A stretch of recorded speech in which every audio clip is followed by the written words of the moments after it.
Hello అందరికీ, అందరు ఎలా ఉన్నారు? బాగున్నారా? నేనైతే ఇవాళ అయితే క్యాబేజీ పకోడీ అయితే చేస్తున్నాను. అంతా రెడీ అయినాక చూపిస్తాను, చూసేయండి.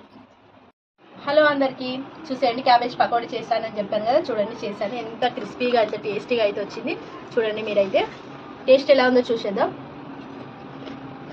టేస్ట్ అయితే సూపర్గా ఉంది. క్యాబేజీ ఎవరైనా తినని వాళ్ళు ఉంటే ఇలా చేసి పెట్టండి పిల్లలకి. పిల్లలు తినరు కదా కొంతమంది, అయితే క్యాబేజీ ఇలా చేసి పెట్టండి, చాలా ఇష్టంగా తింటారు. చూడండి ఇదైతే ఎంత కలర్ఫుల్గా అనిపిస్తుందో. ఇంకా ఇవాళ స్పెషల్ ఏమిటంటే ఇవాళ పాయసం కూడా చేశాను. ఇది షిర్కుర్మా పాయసం అయితే చేశాను, చూసేయండి ఎంత బాగుందో.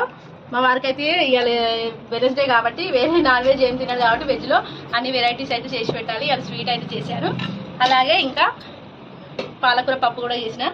చూడండి, ఈ వీడియోస్ నచ్చితే లైక్ చేయండి, షేర్ చేయండి, సబ్స్క్రైబ్ చేయండి. Okay, bye.